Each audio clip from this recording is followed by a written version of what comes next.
Dear friends, humanity is on thin ice, and that ice is melting fast.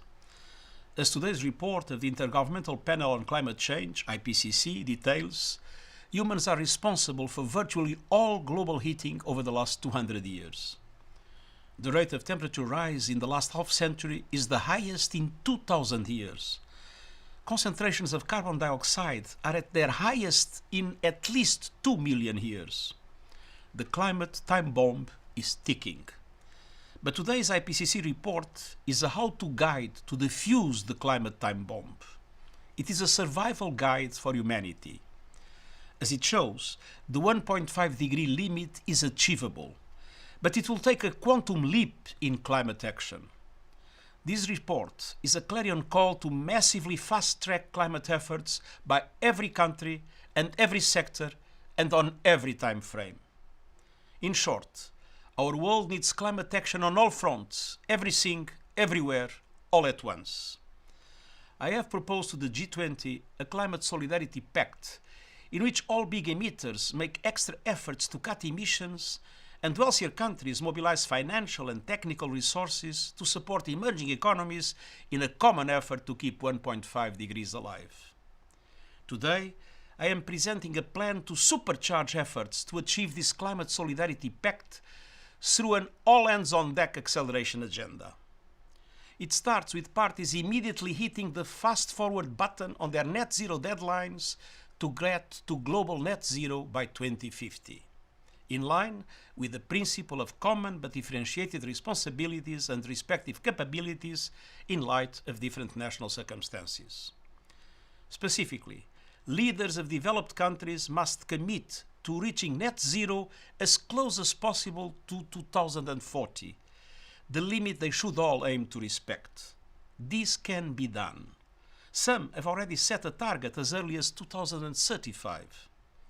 Leaders in emerging economies must commit to reaching net zero as close as possible to 2050, and again, the limit they should all aim to respect. A number have already made the 2050 commitment. And this is the moment for all G20 members to come together in a joint effort, pooling their resources and scientific capacities, as well as their proven and affordable technologies through the public and private sectors, to make carbon neutrality a reality by 2050. Every country must be part of the solution. Demanding others move first only ensures humanity comes last. The acceleration agenda calls for a number of other actions. Specifically, no new coal and the phasing out of coal by 2030 in OECD countries and 2040 in all other countries. Ending all international public and private funding of coal. Ensuring net zero electricity generation by 2035 for all developed countries and 2040 for the rest of the world. Ceasing all licensing or funding of new oil and gas consistent with the findings of the International Energy Agency. Stopping any expansion of existing oil and gas reserves. Shifting subsidies from fossil fuels to a just energy transition. Establishing a global phase down of existing oil and gas production compatible with the 2050 global net zero target. I urge all governments to prepare energy transition plans consistent with these actions and ready for investors. I'm also calling on CEOs of all oil and gas companies to be part of the solution.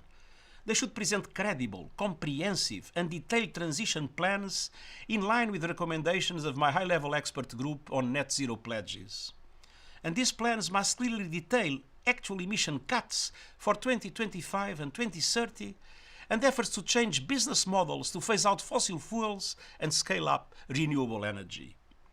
This acceleration has already started in some sectors, but investors now need crystal clear signals. And all governments need the assurance that business leaders will help them deliver on extra efforts, but government must also create an enabling policy and regulatory environment. Shipping, aviation, steel, cement, aluminum, agriculture, every sector must be aligned with net zero by 2050 with clear plans including interim targets to get there. At the same time, we need to seize the opportunity to invest in credible innovations that can contribute to reaching our global targets. We must also speed up efforts to deliver climate justice to those on the front lines of many crises, none of them they caused. We can do this by safeguarding the most vulnerable communities and scaling up finance and capacities for adaptation and loss and damage. Promoting reforms to ensure multilateral development banks provide more grants and concessional loans and fully mobilize private finance. Delivering on the financial commitments made in Copenhagen, Paris and Glasgow. Replenishing the Green Climate Fund this year and developing a roadmap to double adaptation finance before 2025. Protecting everyone with early warning systems against natural disasters in 4 years. Implementing the new loss and damage fund this year. The longer we wait on any of these crucial issues, the harder it will become. In less than 9 months, leaders will gather at COP28 for the first global stocktake of the Paris Agreement. They will also launch the process to prepare the next cycle of national climate plans or national determined contributions due in 2025. These new climate plans must reflect the acceleration we need now over this decade and the next. By the end of COP28, I count on all G20 leaders to have committed to ambitious new economy-wide nationally determined contributions encompassing all greenhouse gases and indicating their absolute emission cut targets for 2035 and 2040. The transition must cover the entire economy. Partial pledges won't cut it. I look forward to welcoming first movers on the acceleration agenda at the Climate Ambition Summit in September in New York. Once again, I thank the Intergovernmental Panel on Climate Change for showing the fact-based, science-grounded way out of the climate mess. We have never been better equipped to solve the climate challenge, but we must move into warp speed climate action now. We don't have a moment to lose. Thank you.